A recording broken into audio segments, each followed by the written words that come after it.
Hey everyone, welcome back to Elevate Your AIQ, your go-to source for insightful conversations on human-centric AI readiness, talent transformation, responsible innovation, and the future of work. Today I'm joined by Yurii Lazaruk. He's a digital community consultant and freelance talent advocate who has spent more than a decade building and leading professional communities across Europe, most recently as a core team member behind the Freelance Unlocked Conference. Yurii and I explore the rising freelance economy, the role of community in sustaining independent careers, and why human connection remains the foundation of a thriving professional network even as AI reshapes how and where we work. In fact, I have found communities to be essential for elevating my own AIQ. If you're navigating the shift towards more independent, human-centered ways of working, or want to hear why communities are as important as ever, this is a great conversation. Thanks so much for listening. Let's go talk to Yurii. Hey everyone, welcome back to Elevate Your AIQ. I am your host, Bob Pulver. With me today, I am excited to talk to Yurii Lazaruk. How you doing today, Yurii? Yeah, I'm good. Thank you for inviting me. And I remember the first conversation that we had. It was pretty exciting. And I can't wait to continue it now on a podcast. Yeah, exactly. I always regret not recording like so many conversations. Even the prep, we wind up getting into a lot of great topics. I have a friend, his name is Sadok, and we had a coffee chat with him like we are Zoom, and he told, you know what? Every coffee chat, every conversation you have with Zoom, it's like unrecorded podcast episode. So yeah, some episodes are going out there and some episodes we are keeping for ourselves. Yeah, exactly.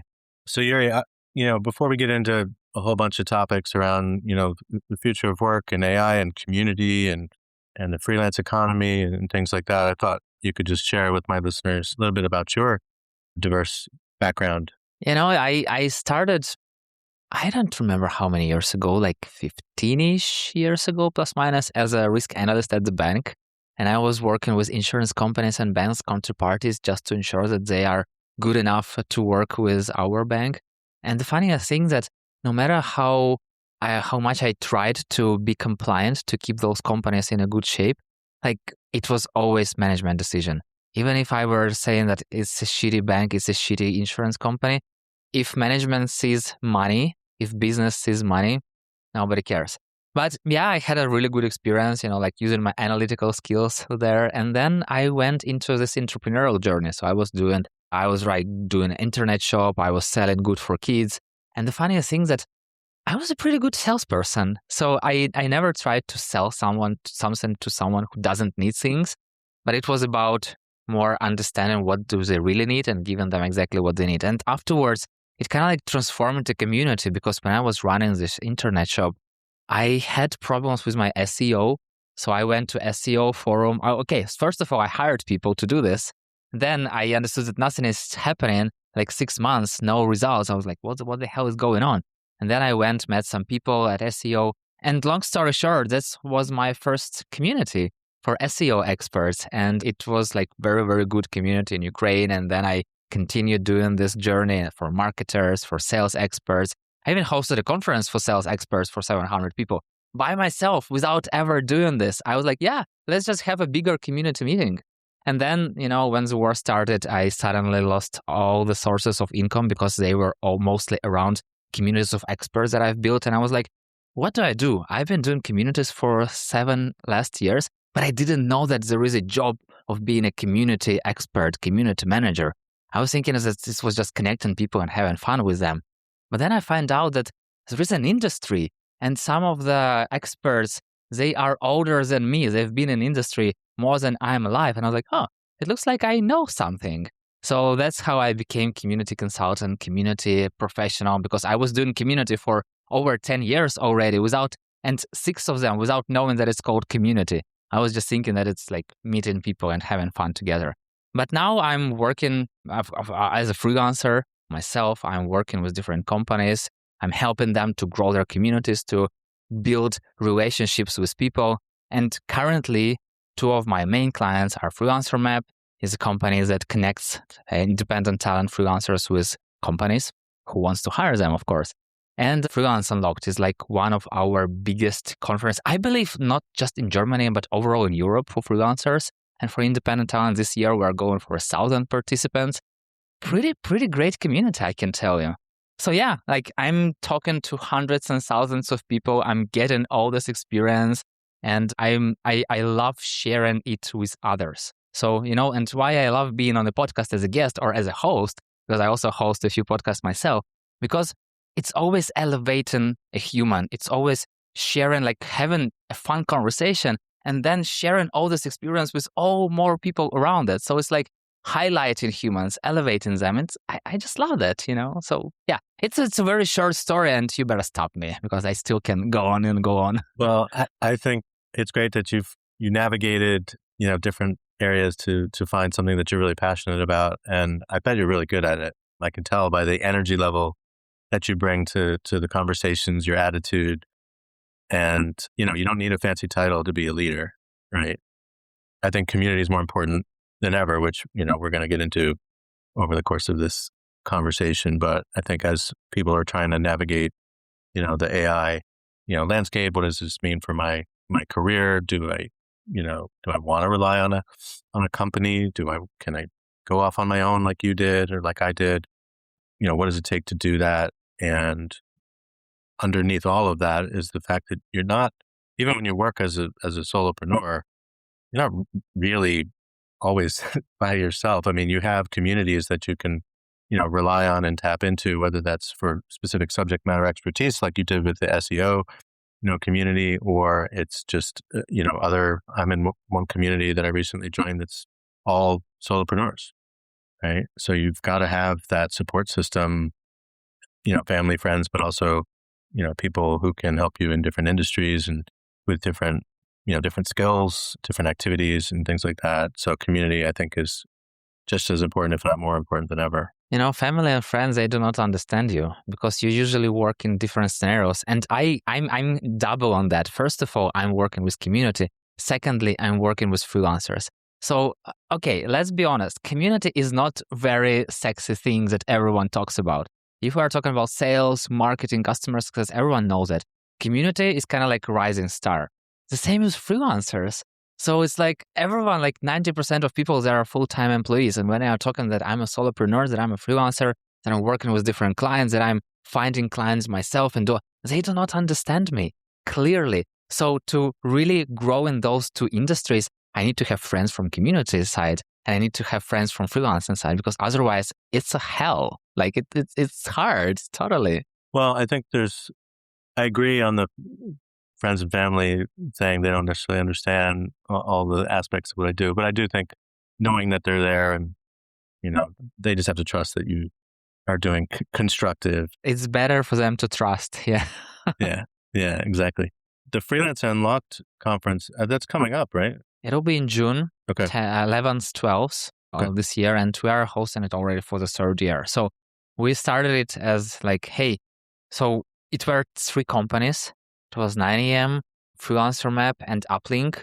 And it was like 3 different companies that kind of competitors. Like if we're really honest, they are competitors, but they are not competing. They are working together to bring better experience for independent talent. And for me, it's like the best scenario because currently when I'm talking to companies, when I'm talking to different platforms that are working with freelancers and telling about what I'm doing, what we are doing. And if someone ever tells me that we are competitors, I'm like, are you kidding me? There is like the whole growing market of independent talent. There is like uncharted territory of there are so many businesses who haven't even heard about independent talent working with freelancers. Like, and you are telling me that we are competitors? Why would we compete? We better work together. We better grow this market and get better results altogether. Why the hell do we compete? I think there's so in the US, I don't know if you have this term in Europe, but co-opetition. You heard that term. Like sometimes you compete because somebody needs to, pick a specific, solution provider or whatever. And maybe you compete for talent, of course. But sometimes for the greater good for the industry to thrive, sometimes you need to collaborate. Maybe it's around standards. Maybe it's around, showing more people that, careers are, thriving in the freelance economy, things like that. So there's, depending on the day, depending on the context, you may be competitive and you may be collaborative. And also the funniest part is that if we're talking about like freelancing platforms, freelancers are everywhere. It's not like they stick to one platform and they are with this forever. They have accounts, they have like profiles on like dozens of platforms because they need to build their pipeline, they need to find for their clients. They have to do it continuously. You cannot be a freelancer having one client and start searching for the next client when your project ends. No, you have to continuously build your funnel. You just reminded me of a situation. I haven't been on some of those platforms in a while, but as you alluded, I have profiles on probably at least 8 or 10 different, freelance platforms. I don't know if they would give permission to do this. Just like, I don't know that the community platforms would let me pull data, extract data out of that. But if you were a freelancer, it'd be nice to have your own sort of dashboard that pulled all your profile data, whatever, because I haven't looked for project-based work like that in a while, but I would have to go in and log into each of those systems. Most of them, even if they email me that there's new projects, that's all they say. Oh, hey, there's new projects. Go back and log in. Like they don't even do like what Indeed or LinkedIn would do if you have like a job alert. They don't even send you, oh, here's 5 new jobs or whatever that fit your criteria, your search criteria. It's just come back in and look for yourself. So, I mean, I don't know if I don't want to get too sidetracked here, but is there anything that is anyone building anything that allows a freelancer to, pull all that stuff together in one unified platform? I don't think so. As far as I know, I don't think so. And once again, you've told that each platform wants you back. So basically, they want you to be on their platform. And I remember we were talking a lot about like having this unified profiles that you update in one place and then you have the same profile on different platforms. It would like save lives, time of people's lives, because like I don't even remember that I have some profiles on some platforms unless they send me an email telling me, hey, it's been 6 months, we are deleting your profile. I'm like, yeah, okay. Like if I don't remember you for 6 months, maybe, yeah, it's a good time to delete my profile. But, I feel like it's, once again, it's kind of back to competition. And I have this feeling that each platform competes for attention. And even though freelancers are on all of those platforms, they are not collaborating this way. And for example, if we see everyone is using like Google sign identification. So you can basically use Google sign up for I don't know how many platforms. I really hope that at some point, maybe even Google will create it, like freelance Google profile or something like that you will use just this profile and sign up for any platform. I don't really see it in the nearest future, but who knows? Who knows? Yeah, I mean, I feel like there are, big AI, the companies building frontier models. Some of them are already dabbling in the talent space, right? I mean, OpenAI has said they're going to build something. And yeah, it seems like somebody like that could easily do that. I mean, not violating the terms of the individual, platforms, but it just seems like there's got to be a way to do that. I mean, I see in general in the talent acquisition space, there's a lot more, 98% of the investment goes to the solution providers. And that's the tech that big companies with deep pockets are going to buy to manage their recruiting, pipeline. And there's that 2% probably increasing these days based on what I've seen, but there's not a lot of investment into candidate tools. And similarly, not a lot of investment into, tools that help the freelancer as opposed to the people hiring the freelancers.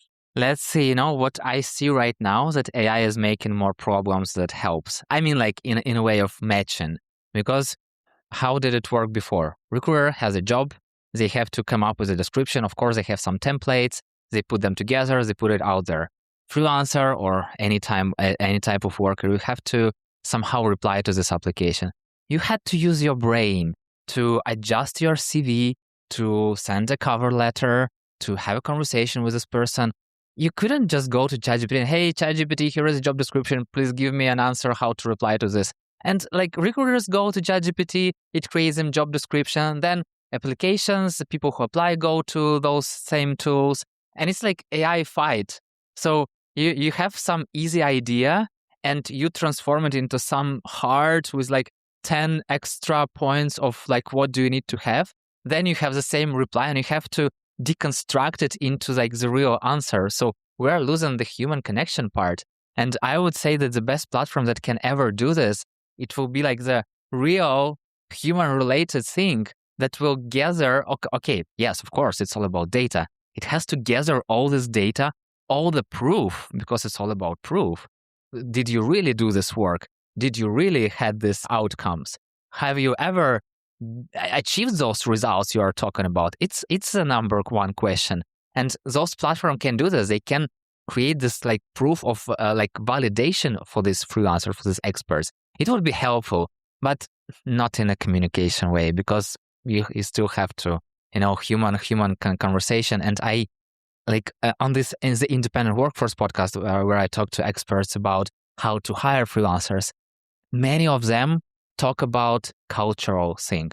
So you have to not just be a great expert for a job that you are doing, but you have to have this human fit. You have to fit with their team. You have to have this cultural approach. That you have to be just the right piece of the puzzle for this specific company. Because otherwise, no matter how amazing expert you are, but sometimes if you do not match on this human level, you won't have great results. Yeah, I agree. I feel like the companies don't always are good at articulating that. Like even if they didn't use AI to write the job description, it just seems like, to your point with this, you have this sort of AI battle. It just seems like you've got these inexact, two sides of this match, right? And it's never going to be perfect if you don't have the human to human conversation and inject the human judgment. And of course, humans should be making all talent related decisions ultimately as well. But even just from a decision support standpoint, it's giving you its sort of assessment and its judgment based on what it's got in front of it on that training data or the data that it's analyzing. And unfortunately, that's not necessarily accurate. I mean, humans are complex and organizations are even more complex. So I'm not saying this is easy. The best job description I've ever seen. So I recently saw a job description, like it was a post on LinkedIn from one of my community friends. And she literally wrote that it's not a sexy job. That's something that I love doing. So I love like digging in the data, like doing this analysis. That's what I do like in daily. I will not promise you like fast results. There will be challenges. I'm dealing with challenges every day, blah, blah, blah. And then she wrote like the real human piece. How does it feel to work on this role? And she told, and yes, I'm looking for someone to help me on this journey. If you like the same things that I like, let's talk. And it was the most honest job description. It was not like 10 years of experience, like high results, blah, blah, blah. So as you usually see everywhere, it was not this high words and like this, I don't know, magic unicorns and stuff. No promises, just human to human. I was like, yeah, if it would be my type of role, I would apply because like I clearly see what it takes. Yes, I might not have all the skills that is needed for this job, but it speaks to my heart. And if it speaks to my heart, it means that I will find the way out of how to make it work. So yeah, but I don't know. I feel like it's moving in the wrong direction. Actually, people are moving from human to AI to AI. And who knows, maybe at some point we'll be so fed up with all the things that we'll come back to human to human. Well, I like what you're describing because I'm trying to envision like what the candidate side of that would look like, right? It's not just a matter of matching, keywords and certain phrases and whatever. I mean, you could probably tell more easily with a job description like that whether people actually read it with their human eyes and responded. You could probably easier to tell who used an AI augmented, resume or other information to submit against that.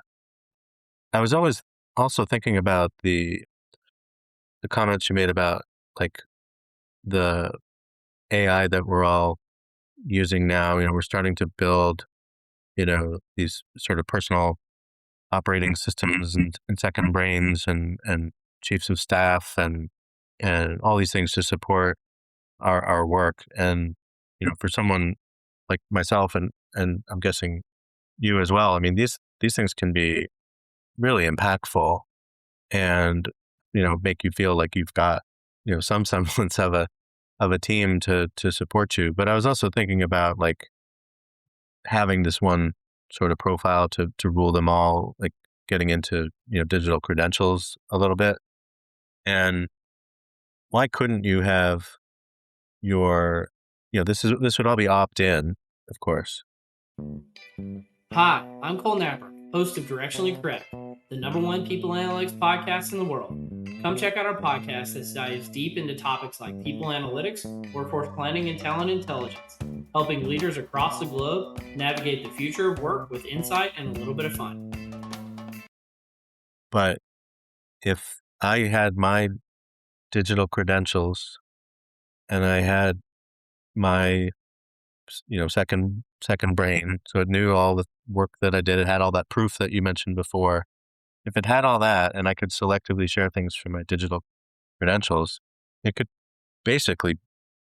be my own, recruiter, right? It could go out and do all that sort of negotiation on my behalf. And I don't have to fill out, 20 different profiles. I don't have to retake assessments that I've already taken, at different companies. You have visibility and assurance that I have actually achieved these, credentials that are important for a lot of different jobs. And so I don't know, it just seems, I know that would take a lot of investment and coordination or whatever, but I feel like people keep like chipping away at some of these systemic, challenges that we have in the talent across the talent ecosystem, and nothing's really changing. I mean, technology should be making this better and more efficient. And sometimes I feel like it's just setting us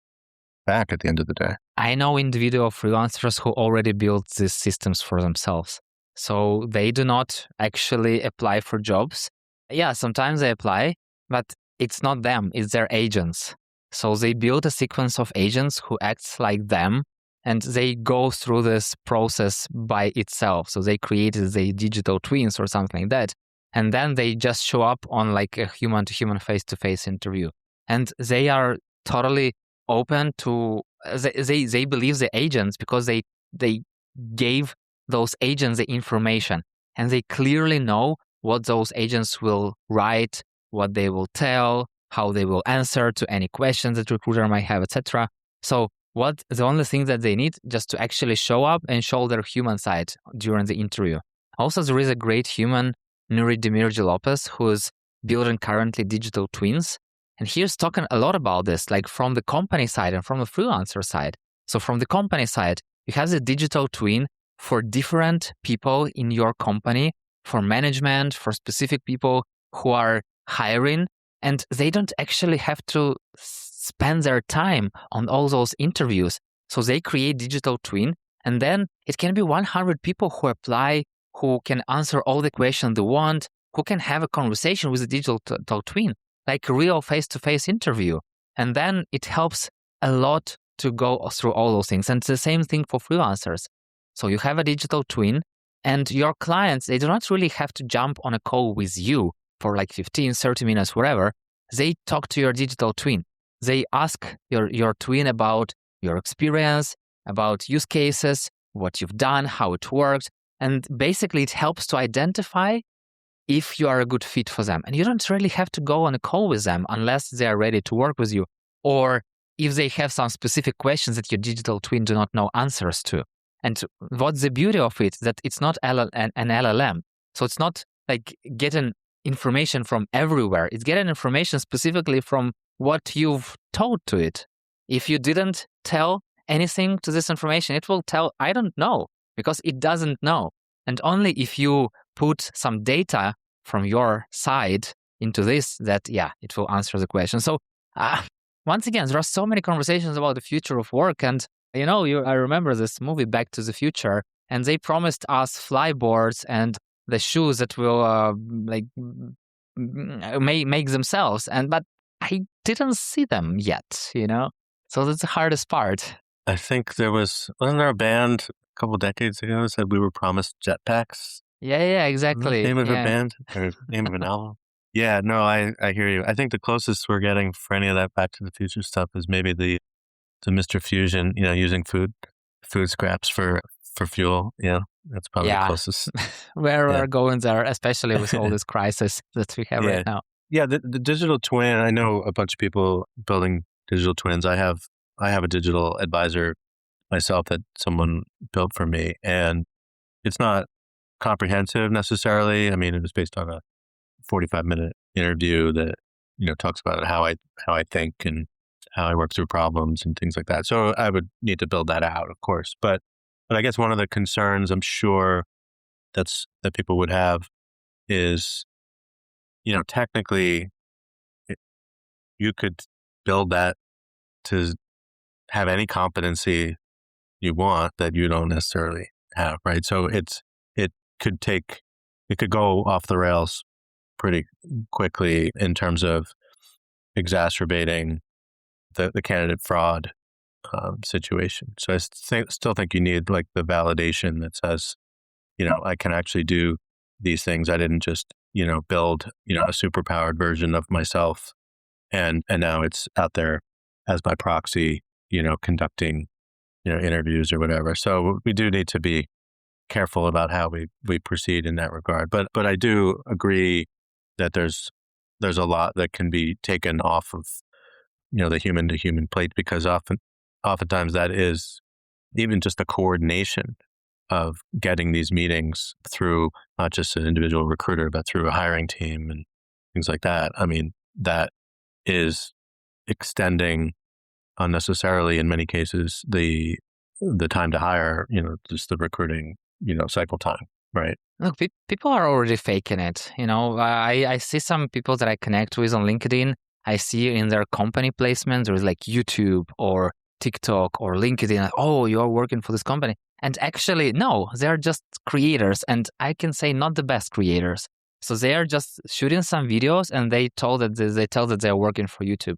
But you're not, okay, maybe you're working for YouTube. You're creating more content for them and maybe bringing more users to them. But you are not working like for YouTube in a way that you are like as an employee of this company. You are not getting experience of the team. Like you self-proclaim that you are working for YouTube. And the same thing here. So at some point, you can fake it however you like, but everyone will very clearly and very fast understand that it's not who you are. You start working with one person and they will see it like in 1-2 days. Okay, it's the worst case scenario in like a few weeks. But it has to be also another side of the coin that people have to prove, how when you buy a product on Amazon, you go and like add the rating. What is it real? Was it not real? Etc. etc. And then when you see that there are like 4.9 out of 5, yeah, maybe this product is good. But if you see like 2 out of 5, it's a question.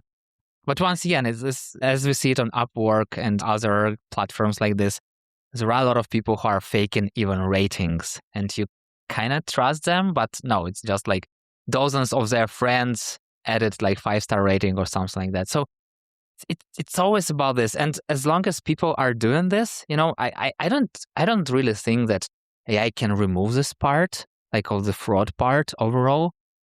Maybe it can be some kind of technology, but it has to be very, very like connected technologies that connected to your identification, to your passport, to your bank account or something like that, like a high level identification. But like for freelance profiles, you just have to be honest because you are building your brand. And yeah, you can make some quick money working with like 2-3 clients, but I don't really know if it's good long term. Yeah, I wanted to get back to some of the like themes that you're seeing at past, conferences and just how you think about, some of the key topics that drive the community engagement. Obviously, AI is a huge, topic, and the freelancer gig economy has grown steadily. Just curious to get your thoughts on how people are, reacting to AI in the talent, ecosystem. Is it Do they see freelancers typically see it as an advantage for them because they can, scale their own capabilities and impact? Has it affected, the readiness of, companies to hire them as they try to figure out, what can be, automated, what can be given to AI, and then what do I do with my full-time staff, let alone my extended workforce? What are some of the, themes that you're seeing? It's hard to say about the company side because companies see it as a new sexy thing and they invest a lot of money and time into this, but it doesn't mean that they are using it in a correct way. But what I see from the freelancer side, that of course, like freelancers are always those people who are on the forefront of technologies. They are always trying something new. They're always playing with new tools. They are always like implementing those things because it's all about their time of their life. And me personally, look, when I'm preparing the podcast episode, I can tell you like 3 years ago, it took me a lot of time. Now it's so much faster because I have everything in my mind. I have all the conversations that we had with a guest in my mind, but I don't really have to review it, re-listen it. I don't have to summarize it, to write all the text, to create all those images and stuff. Like it's done by tools. So I just save time of my life and do it so much faster. And the same thing for each and every freelancer. They're using a lot of AI tools that helps them to be more productive and to make things faster. And they act like managers, like experts. Imagine that you are a team of 1, and then in a moment you are a team of 20. But those 20 are not real humans, but agents. And basically you give them tasks, they come back to you with a result, and you check if it works or not. If it works, good, you use it. Like in real life, if you're a manager and you have 40 people on your team, you don't really have to go and like control everyone what they're doing. You give them a task, they come back to you. If they did something wrong, you like help them and then teach them how to make it better. And that's how it works. The same thing. So actually currently freelancers with AI tools, they are becoming like bigger teams. Even like the one man team, it feels like 20 people team or like 50 people team. It depends on how good you are in this AI literacy. But yeah, like it's definitely moving people forward. And once again, there are freelancers, like as I call them, geek freelancers, who know like everything about AI, who know like more than all the things that's going on in the world. But usually they call themselves AI experts.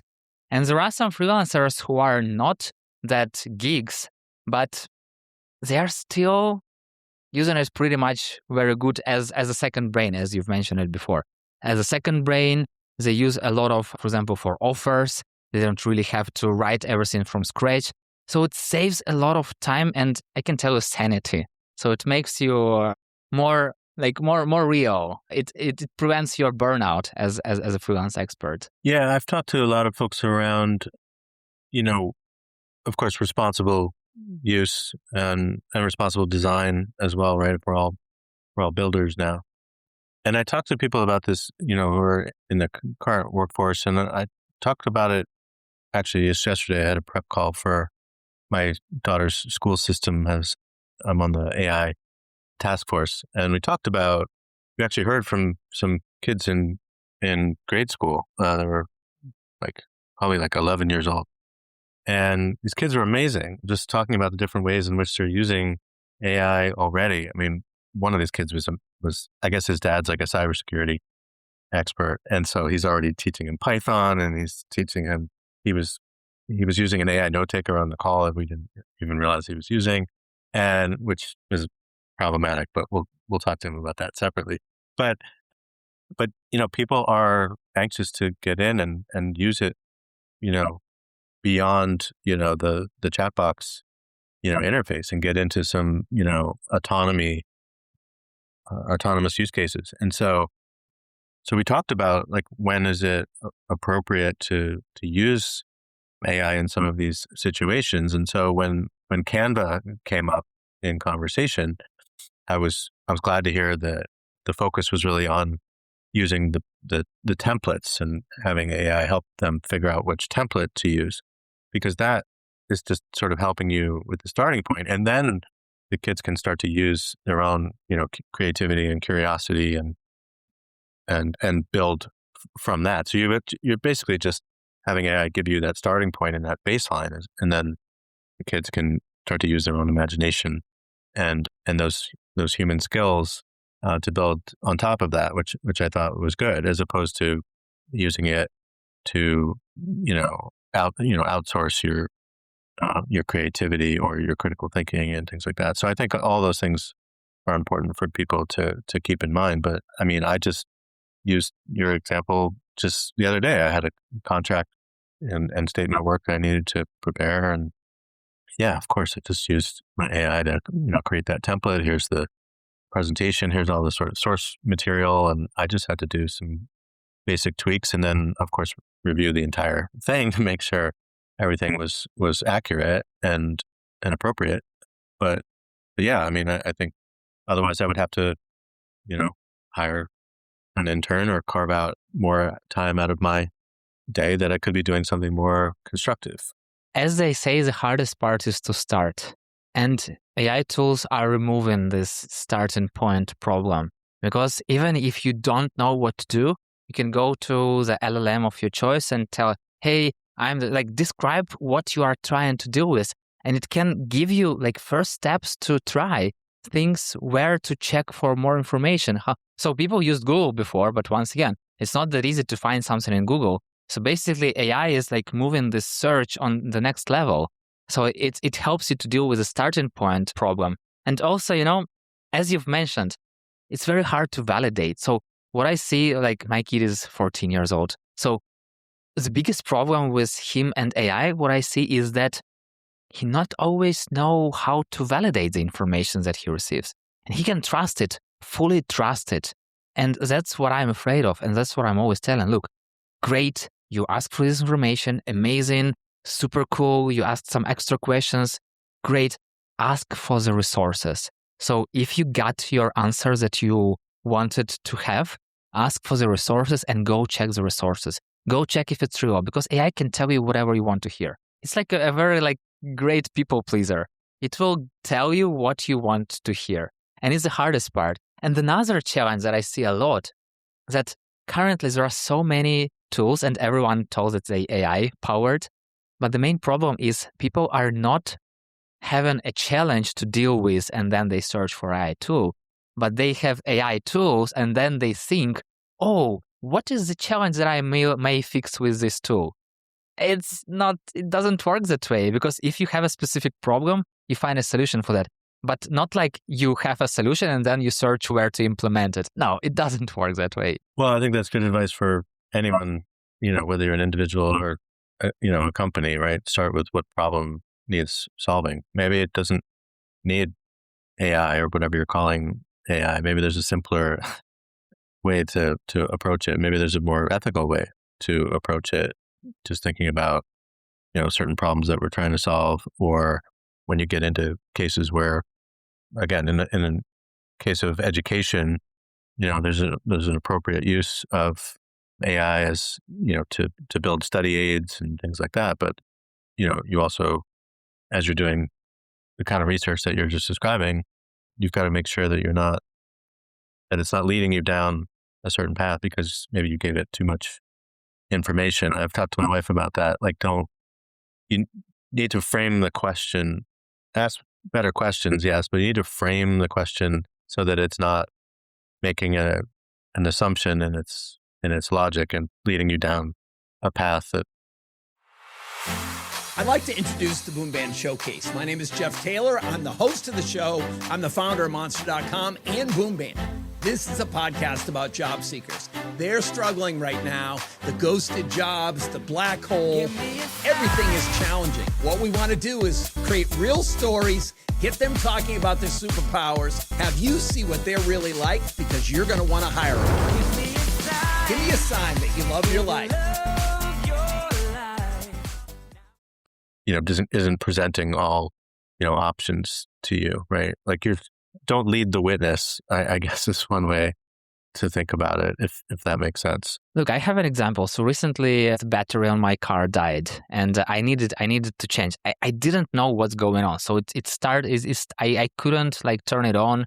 So it were some noises out of the engine and things.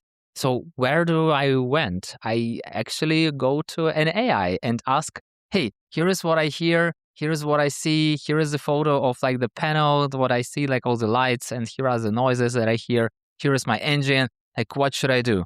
And it actually helped me to check that, yes, it's a battery problem. So I basically like asked another driver to light down my car with their engine. Then I went home, then I changed battery and everything is okay.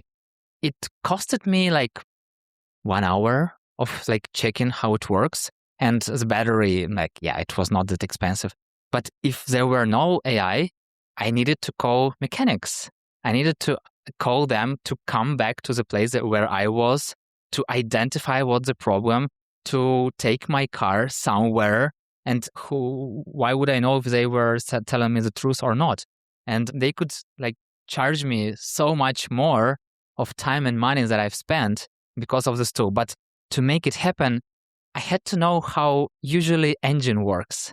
If I didn't know how engine works, it might be hard for me to understand what was the problem, even with the help of AI. So you still need you have to be smart. You have to educate yourself constantly. And even if you are creating like the digital twin or like the second brain, it doesn't have to turn into your first brain. Because the moment your second brain is smarter than your first brain, yeah, it's the end. You stop learning, you are moving nowhere. So it's always, you have to continuously grow. And currently, with all this amount of information, we have another problem: how to identify that it's the real information, how that is reality, that is truth, that it's not like AI-generated fake video or like an article or whatever. So it's getting harder and harder to understand what is real, what is not.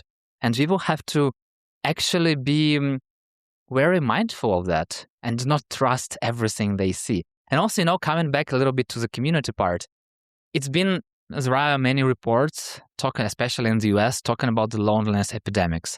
And I believe it started even before COVID, but during COVID, it's like getting harder and harder.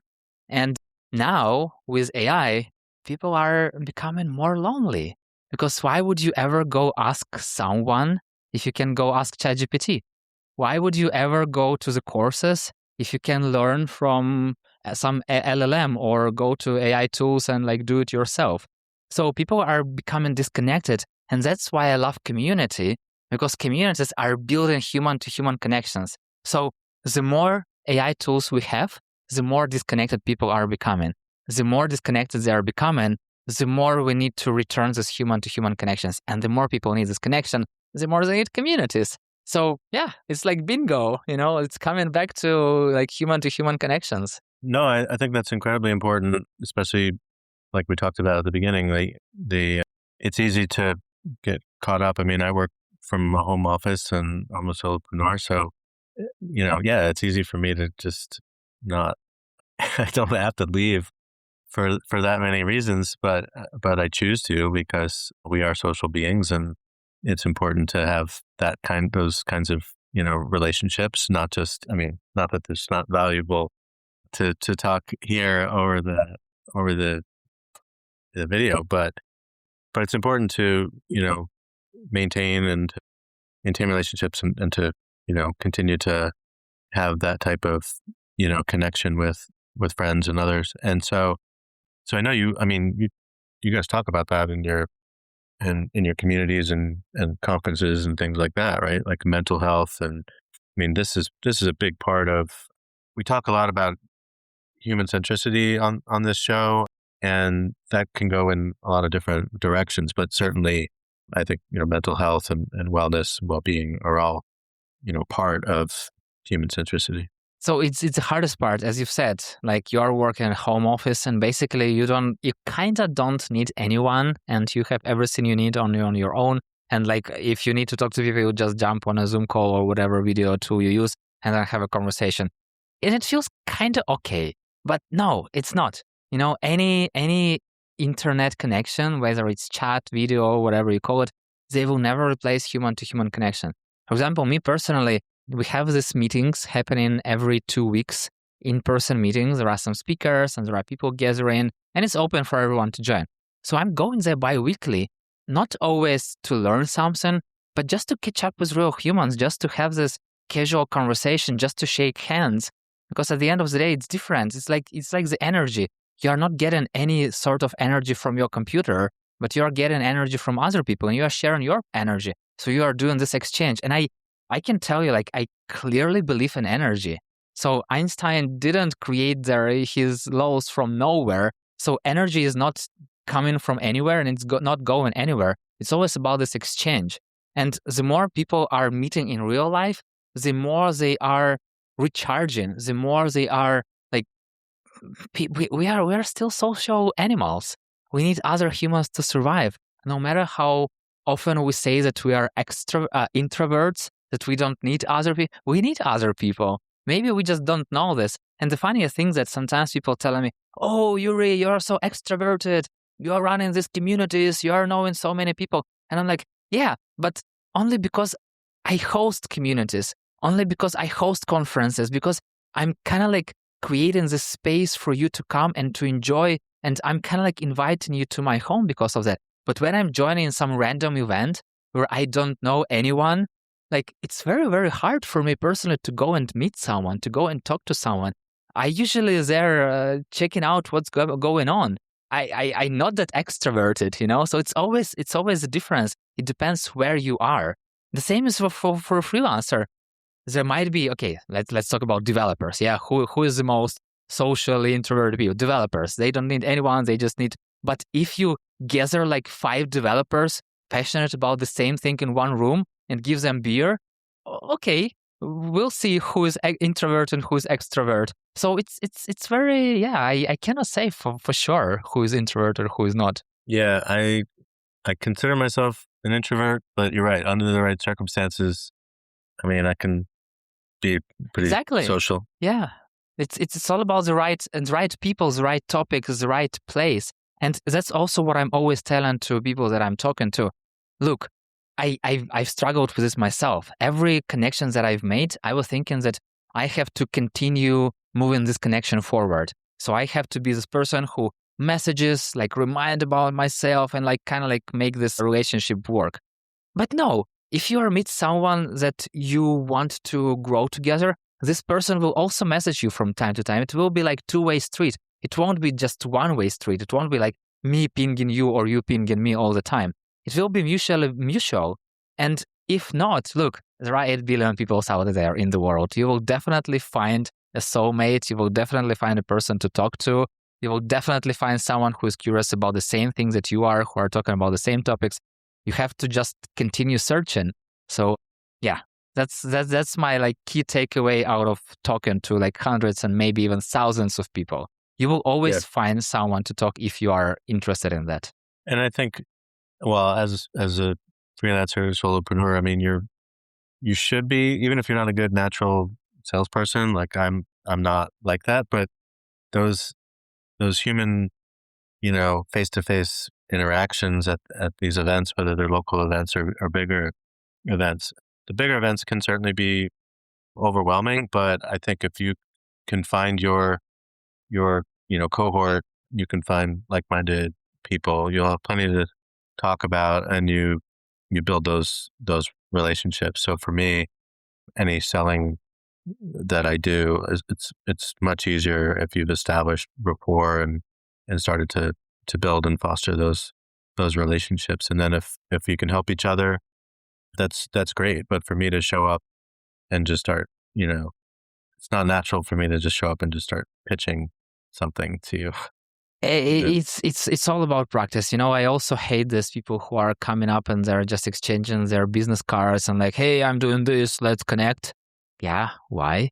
Why should I even care about you? But usually when people are talking about something that something that they are interested in, and you are just, once again, I've mentioned the word human so many times during this conversation, but it's all about connecting on a human level, about finding something that you have in common to talk about. And, to your point of being natural, look, if I go back like 10 years back or like 15 years back in my professional journey, I would be this person who would stay in the like queue with like 50 people in this queue just to understand that I was staying in the wrong queue. I will never ask if it's the right place for me to be. I will wait like to the door and then I open it and I understand, oh, it was the wrong door. But now it's totally different. So it's all about the practice. If you will go out and speak to 100 people, I can tell you, you will have great conversational, social, and maybe even sales skills. It depends on what kind of conversation you will have. So it's all about practice. And there are so many resources. There are so many books, podcasts, like conversations, whatever, everything. If you want it, you will make it. So the question is what you really want. Sort of a random question, but I was just thinking about some of these larger events, and like if you know people that are going to be there, then you've got, your own, chatter and small, maybe a group chat or something like that. Oh, let's meet up here or whatever. But these events can be pretty overwhelming if you haven't like laid that groundwork and you just walk in and it's, overwhelming. One of the things that I've never seen in all my time going to some of those big conferences, and this goes back probably 20 years, because I think my first IBM conference I went to was 2007. No one's ever done a good job like matching you up with I know some of these conferences, like they'll have an app and it'll be like suggested, they'll have you fill out a profile and then they could use that profile to suggest connections or whatever. But does anybody use that? In my experience, like that has not gone used. I've never met someone that said, oh, the app suggested we meet or whatever. Almost every time someone reached out to me through an event app, it was because they were trying to sell me something, or at least say, stop. We're at booth 205. Stop by. You need to make it human. So one of the things. So once again, I've hosted myself like 3 conferences. Then we are running already the 3rd Freelance Unlocked Conference, and I've never used these matching apps. So it was always about kind of like building connections before the conference. So my ultimate goal is that every person who's coming to the conference will already have at least one person that they know to meet during the conference. So how do I do this? First of all, I personally connect, if I can, of course, on LinkedIn with all the participants. It's not that hard to find their profiles if you want to. Yeah, it takes a lot of, you can imagine 1,000 people, connect with 1,000 people and invite them somewhere. Yeah, it takes time. You can automate it if you want, like it's a question. For Freelance Unlocked, we have a WhatsApp group. We have a WhatsApp community. And so let me show you the numbers. First year, we had 500 people. Second year, we had 700 people. So it's like 1,200 already. And out of these 1,200s, we have only 350 people in WhatsApp community. So there is already like 25% who wants to connect with others. So when I connect with a person, I tell them, hey, look, we're doing introductions in the community. There is a group of all the participants who are joining the Freelance Unlocked Conference. Would you like to join it? Not that many people tell that, yeah, I would like to. Some people say, oh, no, I don't like this groups, blah, blah, blah. Okay, let's imagine 50% are joining. Out of those 50%, 50% of them are doing actual introductions. So what do? I encourage them. I give them a template. I go share it. Then I put all this information into a simple Google Sheet. And then I share this Google Sheet with each person who introduce themselves. So it's kind of like make it very mutually beneficial. So random person won't get access to this information. Only those who made their introductions. And then before the conference itself, we host Zoom online meeting. Very simple, like small event up to 30 minutes. We have 3 rounds of 7 minutes of one-on-one conversation. And every person who is coming to this event, who's coming to the conference, during this event, during the 30 minutes, they can make 3 connections. Or maybe 1, it depends, because it's random, you never know. Sometimes you may meet one person for 3 times. Yeah, sometimes it happens. But usually it works that way. And I can tell you, we are doing this conference for the 3rd year, and more than 50% of people are coming back, not just because they love content. Yes, they love content, but they tell me that they are coming back to meet friends they're made on previous conference. So my ultimate goal is to ensure that every person made at least one friend before, during, or after the conference. Because once again, it's so much easier to go somewhere where you already know at least one person. And it's not always easy. I cannot ensure that each person have this one friend. but I'm doing my best to make it happen. Well, it sounds like you're doing an amazing job because that's what it takes. It takes a strong community leader who understands the power of human connection, understands how to make the event more impactful and memorable for everyone who's coming, who might be coming for the first time, and decide whether they're going to come back, right? So I think those things are incredibly important and impactful. You did remind me as you were describing that I have one community where we do have a WhatsApp group, the talent. I'll give a shout out to Toby Colshaw, who's also, like you, a fantastic community manager. But he's got this WhatsApp group with people analytics people and workforce planning and talent intelligence and all of this. And that fed into like a people analytics world conference, which is like sort of a medium-sized conference, probably about the size as your Freelance Unlocked. And yeah, it makes a big difference because you know who you can expect to see. You can set your agenda. I want to hear this talk, this panel, whatever. I want to stop by this booth because, I've heard about that. But it's not, people aren't selling to each other. It's all like relationship driven. By the way, it's a very important point. One of the main feedback that we received during 2 previous years, what people love about Freelance Unlocked, that nobody's selling anything to each other. So we built such a space. So, it's also about the hosts. So if hosts selling you tickets, if hosts selling you some stuff, like you also want to kind of like make your money back. You also go in and you want to sell something.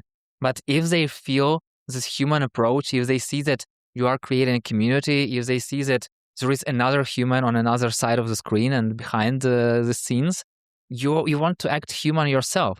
So it's all about the energy that you are putting out there. And, once again, it's always about humans taking actions, because no matter how hard I try, if people don't want to, they won't do anything.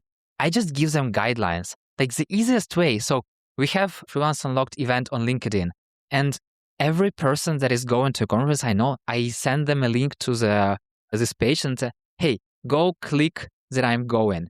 And then afterwards, to other people, I tell them, hey, here is the link to LinkedIn. Go check who is going there. Go check like 10 profiles and go connect, like send connection request to 1 or 2 people. And you already be much forward than just going to the conference without like knowing anything. And you will have also less expectations, because you will understand that, okay, there is at least one person that I am going to meet. And if you will meet this person, you already achieved your goal. And then if you don't know anyone, you will come and like, yeah, maybe you will be staying somewhere in the corner with your phone and nobody will ask you out or something like that. And I even had some feedback. It was like very, very small. It was like up to 3 people who told me that they didn't make a single connection during the conference. And I asked them like, what did you do? Like, did you sit somewhere in the corner for the whole conference? Like, why didn't you find me? Like, me, why didn't you come to me and talk to me if you like? So no matter how hard you try, if people don't want to, they won't make. So it's also like, I would say it's like part of the people who are hosting the event or the conference, like their energy, their approach, but it's still a huge part from your approach. How do you see this conference and what do you do to connect with someone? Yurii, we could talk for hours, but I want to be respectful of your time and kind of wrap up for this conversation. But before we do, just to give people some places to find you. So Freelance Unlocked is coming up in June, second week of June. It's in Berlin, right? Yeah. Okay. And so if you're in Europe and you're interested in freelance economy, go talk to Yurii and the rest of the community in Berlin. And then you've got how many podcasts that you're hosting? 2 more. So one more is the independent workforce, where I talk to experts who are hiring freelancers or like within the companies or who are helping companies to hire freelancers. And another one called Community ROI, where I talk specifically about how to connect community goals with business goals and how businesses can grow with the help of community. Awesome. I'm going to put links to your shows, to the conference, although by the time this gets published, the conference may be over, but nonetheless, I'll put a link in there so people can come next year if they miss it. It's very easy. Yurii.community, and then you will find me on LinkedIn. send a connection request. If you have a note, please add a note. How do you find me? Because every time when I receive a connection request, when it's spam, of course, I see it's spam, then I decline it. But when it's not, I always ask, why did you decide to connect with me? So please mention it. And yeah, let's continue the conversation. Excellent. All right. Thanks so much, Yurii. Great to see you again. Thank you, Bob. See you in the world. Good luck at the conference. And thanks everyone for listening. We'll see you next time.